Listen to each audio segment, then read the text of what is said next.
Hello, everyone, and welcome to another episode of Healing Conversations. My name is Einav. I'm an alignment coach and energy healer. And this podcast, Healing Conversations, is all about natural healing for anything that is physical, mental, emotional, and spiritual, and also anything that is inspiring or something that makes you think. And so today in the studio, I have Mr. J. Mr. J, welcome. It is wonderful to have you here. Thank you. Thank you. It's wonderful being here. I appreciate your time. Awesome. So tell us something about you. Oh, something about me. Well, let's see here. I have a background in theater. I have a background in criminal justice. I have a background in psychology, and I pursued all of those fields until trauma pursued me. And so that's what led me into what I do now, which I am a certified betrayal trauma practitioner, and I help people help themselves through the healing journey from betrayal to complete management of betrayal, which is not an easy journey for many. But that's what I do currently. And unfortunately, it's a thriving business. Right. Yes, and of course, the more I speak with people, the more, trauma is definitely a much more used word these days than it was before. And betrayal is I think it's an emerging one. It's not one that comes up as often in my conversations with people, but I'm looking forward to hearing all about that because, like you say, there's more and more of that around. Yeah, yeah. And if you don't mind, I'll jump right into it. Trauma is not necessarily what happens to us. Trauma is how our body interprets it. Now, I would say pretty much, the Latin word for trauma is wound. So I would say everybody is wounded in some capacity. Everybody has their trauma, their dysfunction, their insecurities. What isolates betrayal trauma from, say, non-betrayal trauma is that betrayal trauma is done at the hands of somebody we trust. And so it has much more of a personal feel to it than say regular trauma. If we get into a car and we get into a car accident, we could be traumatized, but we don't take it personally. Hmm. Um, so let me just jump into real quick that one of the three things, there's a couple things, but I'll just for this podcast say three ways betrayal trauma differs from non-betrayal trauma. Hmm. Number one, I just mentioned it, it's the personal aspect. If you if you get in, like I just said, if you get into a car accident or if a parent passes away, it's traumatizing. It could be very traumatizing, but we don't personalize it. We don't ask ourselves what was wrong with me. But when we go through, let's just say for this interview, let's talk about spousal betrayal. There's other types of betrayal trauma, but let's just focus on spousal betrayal just for, an example. When we discover that our partner, our spouse, our significant other has been living secretly or in an affair or at massage parlors, we start to take it personally. What was wrong with me? Why wasn't I enough? Why wasn't I good enough? That's the first thing. The second thing is that betrayal trauma not only affects the current and the future. So for instance, again, you get into a car accident, for the rest of your life, you might get into this car and say, geez, I remember that car accident. Hmm. And it's going to affect your here and now and the future. Betrayal trauma not only affects the here and now and the future, but it also affects the past. Because no longer can you look at your photo albums and look at vacation pictures anymore and not wonder, geez, when my partner said they had to go back to the hotel to get on a meeting, were they actually at a meeting or were they hooking up with somebody? When my you can't drive by certain restaurants anymore, certain hotels anymore, because now it might come with triggers. So betrayal trauma affects the past, present, and the future. And the last way that betrayal trauma, I mean, there's other ones, but I'll just give you one more. One of the ways that betrayal trauma is different from non-betrayal trauma is that it's a secret society. If you have a parent pass away or if you get into a plane crash, it's going to be on the news. You're going to have people come. I mean, if you lose a parent, your coworkers are going to send flowers and your friends are going to come and say sorry and your neighbors might bring you some pasta and a casserole. when you discover that the person you loved and trusted the most in life broke your trust, you don't really want to tell people, especially if you plan on repairing or rebuilding with that person, because there's a lot of shame, there's a lot of secrecy, there's a lot of guilt, there's a lot of confusion. So it's a secret society, which adds to the challenge of healing. So trauma and betrayal trauma, non-betrayal trauma, is a niche within a niche, and that's what makes healing so difficult because there's a lot of mental health professionals out there that are trauma informed, trauma trained, but betrayal trauma is a niche within a niche. It's different from, say, non-betrayal trauma. Mhm. But I'm curious. So in your work, do you mostly work with like spouse betrayal, or is there like other betrayals that you work with, like parental or really any other type? Yeah, so great question. I would say about 80 to 90% of my clientele are couples that are dealing with infidelity. That's Mhm. primarily what I deal with. Now, I also deal with people that have had people in their life that maybe unalive themselves, like through suicide. And that could be a betrayal. Like, let's just say somebody was very close with their parent, very close with their parent. They loved their parent, they had a close relationship with their parent, they relied upon their parent, and their parent unalived themselves. Well, that person can feel like a betrayal because why did you not tell me about this? Why did you take yourself out of my life without my consent, without my permission, without me knowing? That's a betrayal. There's also institutional betrayal in terms of I'm working with couple individuals right now that gave their life to their company. They'll say, Mr. J, I worked 30, 40 years at my company, and now they're forcing me to retire with no severance package, no retirement package, or very little. That's a betrayal. I gave my life to this institution, whatever. There's also spiritual betrayal. There's also personal betrayal. Worked with a woman before who said, Mr. J, I did my exercises and I drank my healthy shakes and I did my yoga and my meditation, and I was still diagnosed with breast cancer. I feel my body betrayed me, or I feel like my creator betrayed me. Mhm. So betrayal trauma can come in various forms, but the good majority of the people I work with are dealing with some type of infidelity within their marriage or relationship. So because one thing that kind of came to me, I mean, you can tell me if this feels right to talk about this, or maybe we should concentrate a little bit more about the marital situation. Because one thing that comes a lot in my kind of work is is really betrayal that comes, in childhood, in a sense that, for example, my parents didn't look after me, or maybe even worse than that, they were really downright, abusive, or something like that. And when people now, as they grow up, they are so shaped by this experience, and there's a lot of resentment and a lot of, I mean, I'm sure there is some of that element, like you mentioned before, about it must have been my fault or I've done something wrong. Yeah, that's a natural thing for us to assume, right? Um, Mm-hmm. but yeah, for me, that's something. The reason why I'm bringing this up is because I know that it's so challenging for people to say, actually, to really walk through this. It's something that is, I was talking to someone yesterday, and it's just like PTSD, really. As soon as you do something that triggers where you didn't receive love before, as a child, it comes up. And now as an adult, you still have this pattern of fear, really. So Yeah, yeah.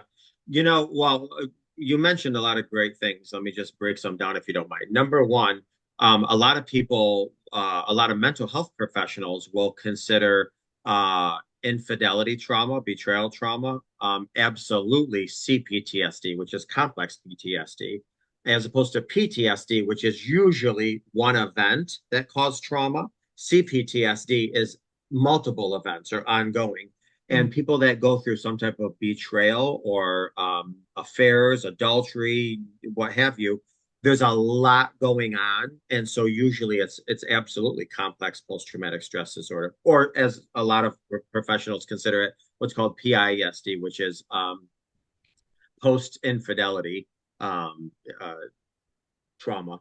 But what I will say is developmental trauma, which is what you brought up. Absolutely. That is a betrayal trauma, not only because it was at the hands of your caregivers, but as we grow up, now we betray ourselves because we didn't have the necessary tools installed within us to give us proper boundaries, proper rules, proper self love, proper support systems.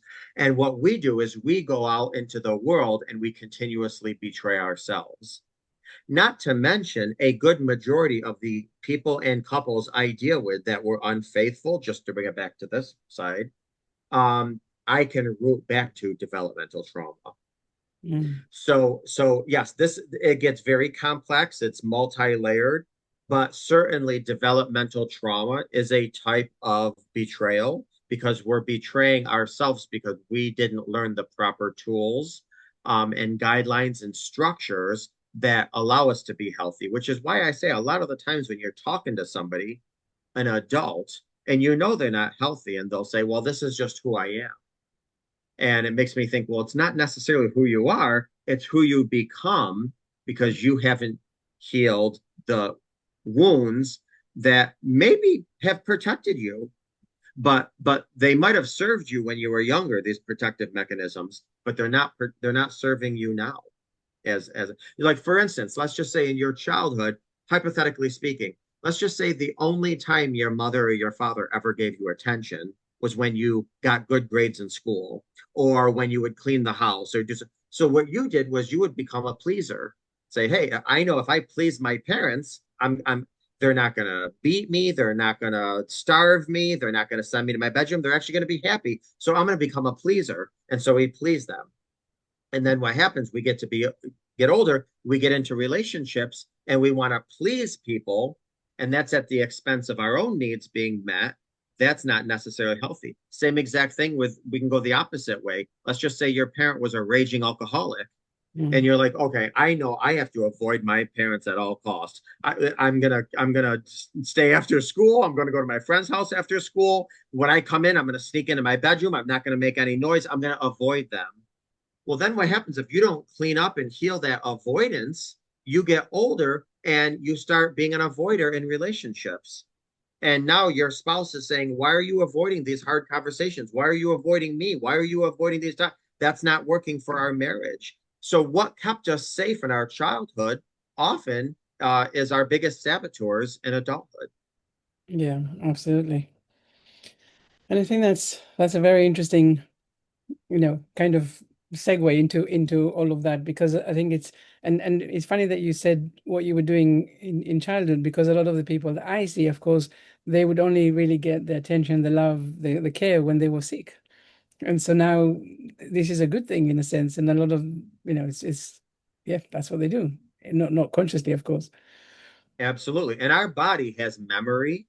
So even if you're an adult and you're like, I don't want to be sick, I can't afford to be sick, I whatever, your body has memory and the mind and the body will talk to itself.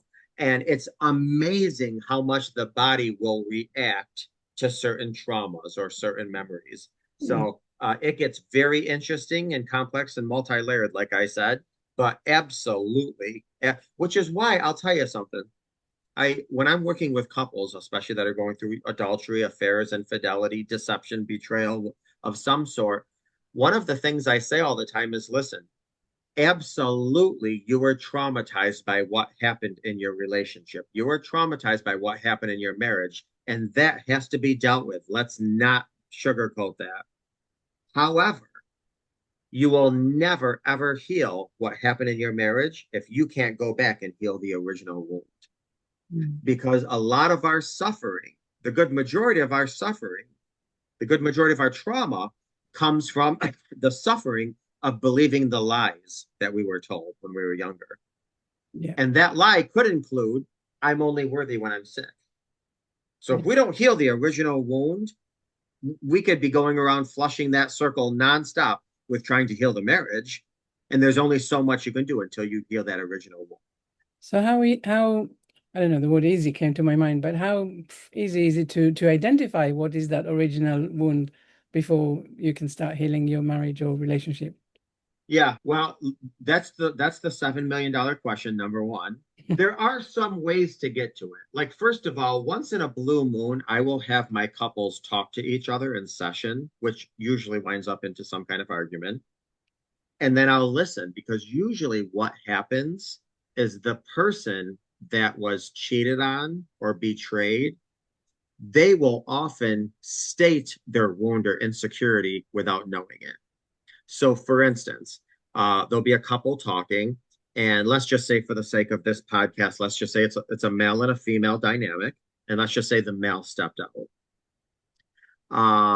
The female might say at some point, "I can't believe you cheated on me. Am I that ugly?" Or, "I can't believe you cheated on me. Am I that worthless?" Am I? What she's saying is from a core insecurity. Mm. Um, or, "I can't believe you cheated on me. Am I that unlovable?" Well, you just told me you have a core insecurity of being unlovable, you know? So that's one of the ways you can get to that core insecurity. Another one is the 5 to 7 layers of asking why. So for instance, why did this affect you? Well, it affected me because I feel deceived.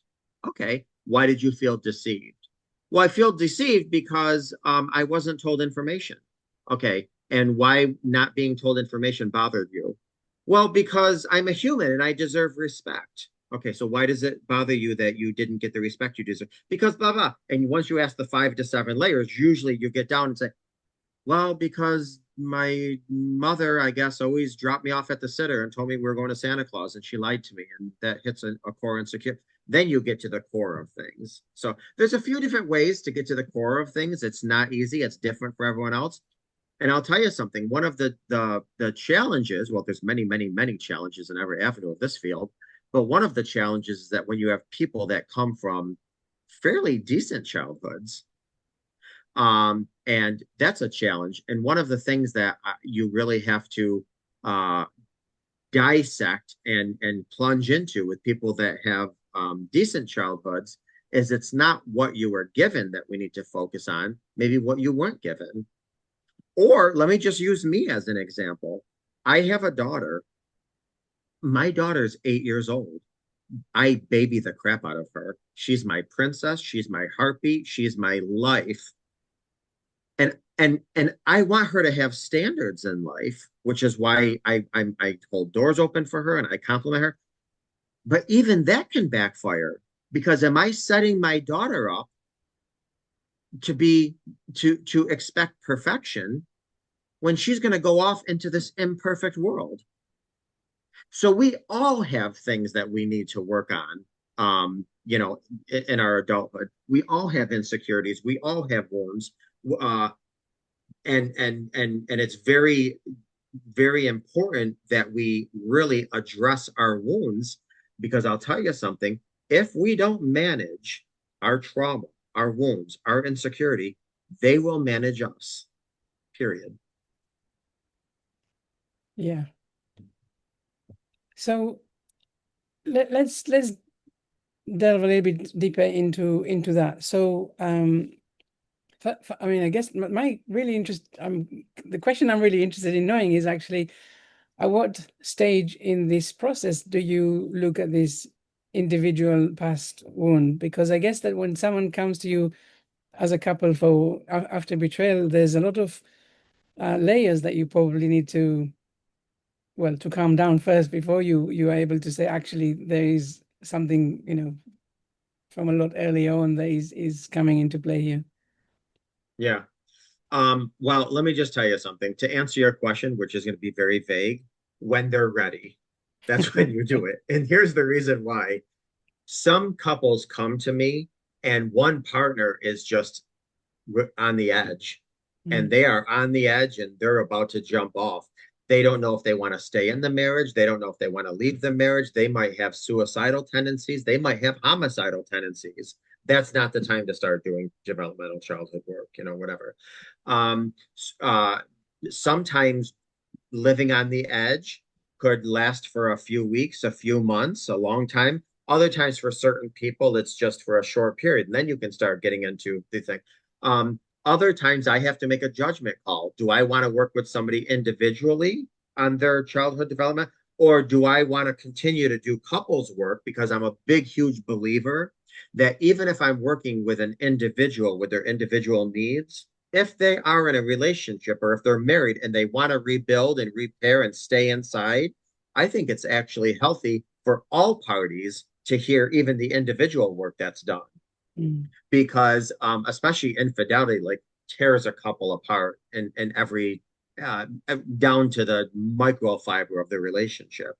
So it's very important that both parties hear what you're doing. I mean, there's some stuff where obviously maybe it's best to work, with individuals, but even like I said, with your personal stuff, I think it's really good for your partner to hear so they can have a full roundabout understanding of why this hurt you, why this affected you, why this is challenging for you. And the other person too, for even the person that stepped out, because I'm not a big believer in, people who cheat are dirty dogs and all this other. That's not my thing. That's not what the studies show. That's not what research shows. That's not my own personal belief. I believe once a cheater, always vulnerable, and I believe that cheaters are deserve just as much love and worthiness and respect as anybody else. They made a crappy, crappy, crappy, horrific decision or series of decisions, but they're not a crappy person. They made a crappy decision. Right. Yes. Right. Your mistakes are not necessarily you, right? That's yes, absolutely. Um, Maybe we'll pause for a second and let's find a little bit more about you because I'm really curious about what brought you into this line of work, really. Yeah, what felt like Sure. this. Yeah. So I say all the time, I marinated in childhood trauma. So then when I got older, I did some work and I kind of managed my trauma, and then I went on with life. Well, when my father passed away abruptly, this was a few years back. And when I mean abruptly, I mean I was talking with him on the phone and we were laughing, telling jokes, and had a great conversation. And literally 4 days after that, we were lowering his body into the ground. Mm. My body could not process that shock. And what wound up happening is 3 days later, I was in bed, and at 3 o'clock in the morning, I woke up with my very first panic attack. Now, I've worked with people with panic attacks. I've heard about panic attacks. I've talked about panic attacks. Boy, is there's no substitute for experience because when I had my first panic attack, that woke me up to, oh my Lord. Now I can absolutely understand my clients when they say panic attack. Anyways, long story short, I woke up with a panic attack, but I was smelling smoke. I was smelling smoke, and I have young kids. So I'm running throughout my house trying to find the origin of the smoke. Where's this smoke coming from? And I couldn't find where it was coming from. I going downstairs, I'm going upstairs, I'm going in my kitchen. I finally open up the door to outside, thinking maybe one of my neighbors is barbecuing or had a fire or something. I couldn't smell anything. It's like that is the weirdest thing. There was no smoke. Anyways, when I went back to bed, I went to lie down, and the minute my head hit my pillow, I was transformed back to when I was 7 years old, standing next to my mother, who was screaming at the top of her lungs. Because when we went away for the weekend, we didn't realize this. Our house caught on fire. And when we came back, all that was in our driveway was our chimney. Everything was gone and destroyed.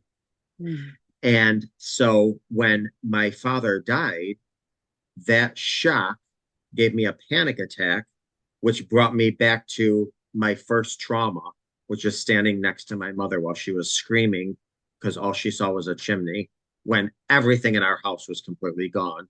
And that's what woke me up to. I have a lot of childhood trauma that's unhealed. And Mm. I did a lot of work and probably still am and probably will be for the rest of my life. Because I say, and here's where, a lot of people and a lot of professionals might disagree with me. I don't know if you could ever heal from trauma. I'm going to be honest with you. I don't know. Well, I don't even know what healing means, to be honest with you. However, I do know you can manage your trauma and not only manage it, actually have it work for you. And I'm going to give you a quick example. One of the trauma responses that I have had, and I've had it all my life, was hypervigilance. I am hypervigilant. Like I am so hypervigilant, um, to the point where to this day, if I bring my family out to a restaurant, I make sure that we're seated at a table where I could keep an eye on the door. And because I'm thinking, if somebody decides to come into this restaurant, open fire with a gun, can I turn this table upside down so I can hide my family behind it? Is there an exit route through the kitchen so I can? So my hypervigilance, a lot of people would say, my God, that you must live crazy and in fear. Well, yeah, that's one of my trauma responses. However, I also think it keeps me safe in the moment and it really protects me in a lot of ways. Because if I got my kids and I'm in a parking lot, I'm thinking, cars and robbers and this and that, not to the point where it's debilitating me, not at all. I've managed that, but to the point where I am super aware. Mm. So if I'm ever in danger, I'll be a step ahead of the game. So that's where you can take your trauma and learn how to manage it and then learn how to make it work for you. So that kind of brings me back to this initial question that I had about, once you are aware of the trauma. I mean, for me, for a long time, I didn't like the word trauma because kind of like, well, we all have it. It's the big things, it's the little things, it's the middle things, and it was like, why are we talking about it so much? That kind of was my mindset, for a while. But now I guess the more I walk with people and the more I see that actually they're really unable to shake it off. Like I'm not belittling anyone. I'm just, trying to Oh, find a absolutely. language Explaining. Yeah. that I understood. But really it's the thing that it stays with them and they're doing the work, obviously. I mean, we're working together a lot and we're going into subconscious but they tell me, for example, that they've done a lot of hypnotherapy or EMDR or a lot of different things and still this trauma is there. And so I guess I'm really curious to know how would you help someone with, I guess, whichever kind of trauma manage it, and what is this Yeah. managing looks like. Yeah. Well, like I said before, one of the biggest things you have to do is go back to the root and find the original first trauma. Because what happens is trauma in our adulthood, whether it's betrayal trauma, vicarious trauma, and that could be, people like you and I in this field, you hear about trauma all the time. That could be that vicarious trauma, like that could be traumatizing to us. Mm. There's also little t and big T trauma, like you just said. Um, and what's interesting, and not to digress on the question, but what's interesting is a lot of people think the big T trauma is more hurtful than the little T trauma. But I'm going to tell you something. Big T trauma is life altering. There's no doubt about that. But what's nice about big T trauma, and I can't believe I just said what's nice about it, but what is that usually it's one thing you can focus in on, even though it has a bunch of different tentacles coming down from the whatever, you can focus on one thing. Little T trauma usually is death by 1,000 cuts. So you have to really get in there and like, oh my gosh, okay, this affected this and this. So a lot of mental health professionals think this big T trauma is really more effective. And I'll say, listen, for a lack of a better analogy, I'll say big T trauma and little T trauma are like our checking account and our savings account. They're both big deals, just in different ways, Mm. you know? But answering your question, you have to get to the original trauma. And that's whether that's hypnosis, whether that's doing shadow work, whether that's doing developmental, what EMDR, whatever that is. Then what you want to do is make that younger self safe. One of the things that I do with my clients all the time is I say, can you go back to a time when you were younger where maybe you didn't feel so safe? That could have been when you were 4, could have been 6, could have been 8. It also could have been a window. Maybe you were 12 to 16, you know? So can you go back to that time when maybe you didn't feel so safe, or was it an experience, or was it a moment, whatever? And I want you to write that child a letter. I want you to write that child a letter from the person you are today. And basically, you're going to say, hey, I want to let you know I see you, I acknowledge you, I validate you, I see you're crying right now. I see you're hiding under the blankets right now because, your parents are arguing in the other room. Or I see you're in your room right now and you're hurting because your parent just hit you or beat you. Or I see right now where you're in church and you're wondering, is there a God? Because you were just molested the night before. And you want to write to that child and say, I didn't have a voice for you then. I couldn't have your back for you then because I didn't have the tools. But I'm telling you now, I'm learning the tools and I have your back now. I couldn't be a voice for you then, but I'm going to be a voice for you now. You and I are going to do this thing called healing. We're going to do this together. You want to go and make that first injury feel safe. And another thing too, I tell people that, if you have a picture of your younger self, could be any age, 3, 4, 5, 6, 7, 8, 9, 16, 8, whatever, put it on your mirror, put it on your somewhere in your car or whatever. Every time you see that picture, say, hey, I'm still working on us. I still got high five your younger self if you want. This is a journey. This is a lifelong journey. But you got to make your younger self, that first injury, feel safe. Because I'm going to tell you something, like any injury in our life, any physical injury, as long as your body is healthy, a physical injury will start to heal itself. As long as we feel safe, an emotional injury will start healing itself. We got Mhm. to start making ourselves feel safe. I like that.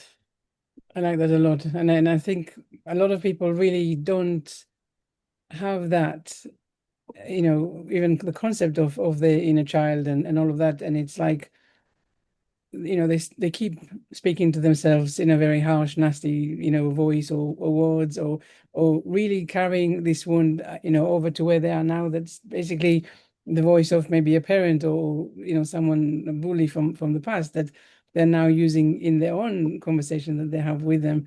And that's, yeah, it's really, it's heartbreaking for me to hear that. It's I always ask people to just at least be kind to themselves, if nothing else. Um, Absolutely, because a lot of people are traumatized because other people weren't kind to them. So be kind with yourself, be patient with yourself. A lot of people want to heal today. This is why people are like, they go through EMDR and they go through ketamine treatments and they go through, I mean, years ago, lobotomies and all these other things. And I understand. I understand because the voices in our head could really make us want to dig into it and remove our brain, especially triggers after betrayal, which is a whole other topic. mhm. But when it comes, I always say the faster you go, the weaker the healing progress. The Yeah. slower you go, the stronger. So, you want to just forgive and move on and ignore. Grief is patient, trauma is patient. It'll wait for you to settle down and then it'll come knocking on your door. And then you're like, I thought I dealt with this. No, you didn't.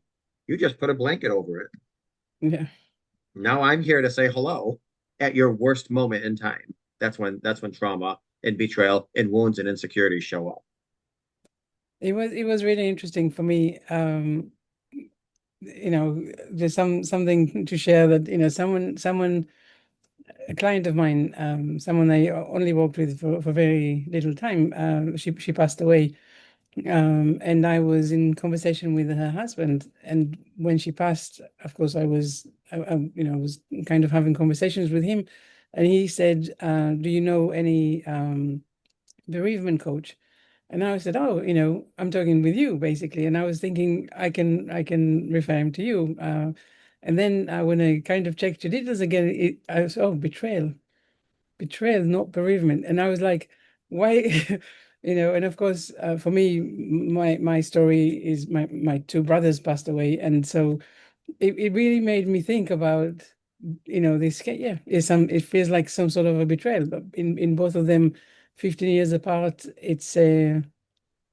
So it was really interesting to see how it just kind of popped up, and I didn't realize that, this is how I felt about it. I can still, of course, refer him to you. It's it's not anything to do with that, but yeah, it was Yeah, about my yeah, own, something that just kind of popped up. Uh, absolutely. Absolutely. And I'll tell you something. Now, so grief and betrayal trauma and grief trauma, um they have similar interwoven things. They're slightly different, but they have similar interwoven things. because a lot of betrayal deals with grief too. Just like like the physical death of something, there's also a death of something with betrayal. There's a death of your reality. There's a death of um, vows. There's a death of the promises. There's a death of the future you made with someone. So yeah, it gets very interesting, the intertwined with things like this. Did your brothers pass naturally? My older brother passed from cancer.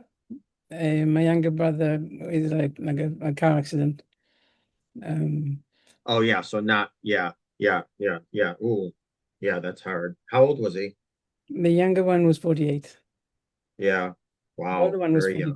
42. It was yeah, he was even younger at the time. Yeah, it's a yeah. I mean that was the younger one was just 2 years ago, so it's still very much yeah, very very alive.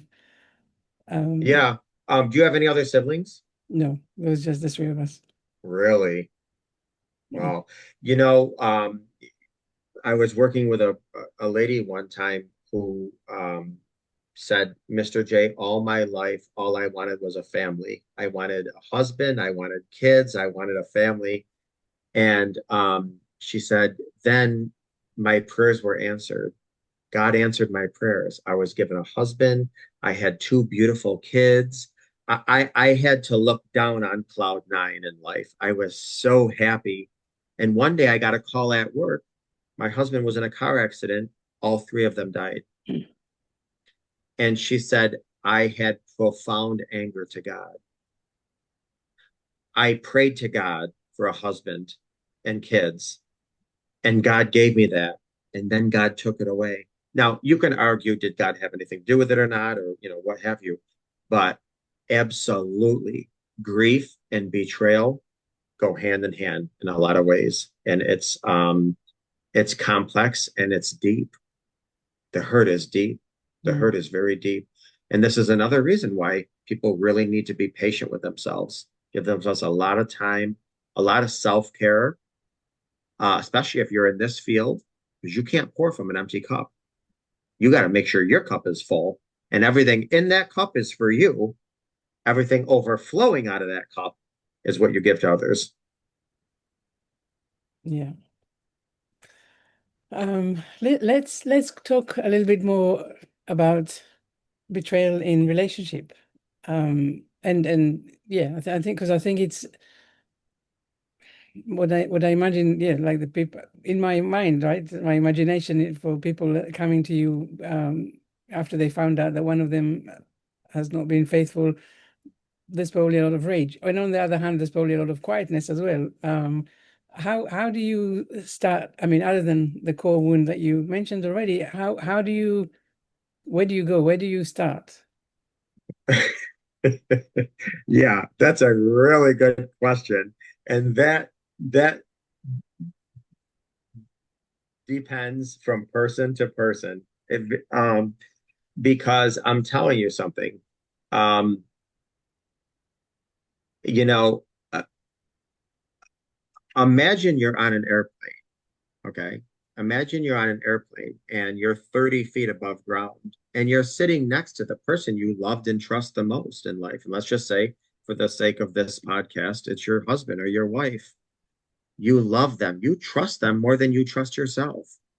And you're sitting next to them on a plane and you're cuddling and you're snuggling and you're laughing and you're tickling and you're talking about your future and talking about your kids, and then your kids sit on your lap and you got your two kids in your arms, and next thing you know the side of the plane door opens up and you fell out of it. You were pushed out and you're falling and you got your two kids in your arms and you're looking around like, what in the world can I grab onto? Because you know you're at certain death when you fall, and you realize you don't have a parachute, and you look up to the plane and you see the person you loved and trusted the most. They opened up the door and pushed you out, and now your mind is hijacked and you're confused. And then you hit the ground and you die in every way except physically. Mm. That's betrayal trauma. So some people come to me and literally they're bear hugging the toilet seat while they're vomiting. Well, we'll be on a phone call, we'll be on a Zoom. They're vomiting into the. This shatters somebody to the core. I always say if you ever watch somebody go fishing, they'll get a fish and then they'll gut the fish. They'll put a knife in it and all the guts come out. That's what it feels like when you discover your spouse was unfaithful or your spouse was deceiving you. It guts you. Mm. You turn white. You have nothing. You're numb. Your whole body is numb, but your mind is hijacked. It is the worst feeling imaginable. Um, so depending on many things, there, depending on where the person was, their emotional maturity level, um, can they survive without their partner? Do they have current support systems? Do they have a faith walk? So there's a lot of different reasons why people handle things differently. One of the things that's very difficult is, let's just say there's a stay-at-home parent who has two, three, four kids. They're not working, they don't have a job, and they're relying on their partner who works to support them. They find out that their partner's cheating on them or has an affair. Well, not only does it devastate you and the security of you and your marriage, but you got three or four little ones counting on you to Mm. keep them safe. You can't keep them safe anymore because you're counting on that other person and they're not keeping you safe. That's a whole different ball game than, say, two parents that are raising kids that have careers. One can say, well, you know what, I can raise the kids on my own, whatever. There's also, have you been raised in a secure home where your parents are supportive and loving? You can handle betrayal a lot better than, say, if you had trauma growing up all your life. So really, it completely depends from person to person. Mm. It also depends on, is the one who betrayed, are they still in an affair? Are they remorseful? Are they showing regret? Are they apologetic? Are they trying to get into help and help you heal? Or are they checked out? That plays a big role. So really, it all depends on where someone is. But really, what you want to do is immediately try to get somebody safe. And if that means some grounding techniques, listen, I know you don't want to do this right now. I know you're in a primal panic, but let's breathe. Um, there's so many studies done on breathing, so many studies done. Even when we're like in a hyper expressed physical state, we breathe at the top of our lungs. Well, what that does is it encloses in on our heart and it makes our body feel like we're unsafe and we need room. So that makes us actually breathe even shallower and quicker. So breathing does so many things. You Yeah. really got to slow your breathing down. So I start with breathing techniques, and then I start with, let's manage your triggers. Because, man, anybody that's ever been through betrayal knows that triggers will come out of nowhere and literally bring you to your knees. So let's talk on some ways we can work on triggers. And then eventually, when somebody starts having a grasp of, okay, I might not be above water, but at least I'm not completely drowning right now. I'm floating or I'm wading in water. Then we'll start getting into, okay, how can we reframe what happened? So it's a slow boat to China.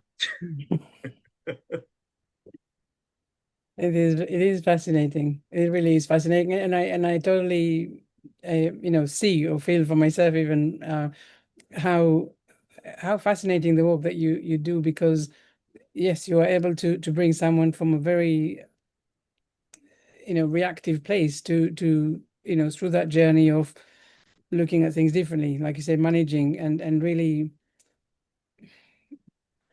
I don't know, breathing. I guess that's that's really the word that is probably missing, because it's a real transformation of states from what I understand.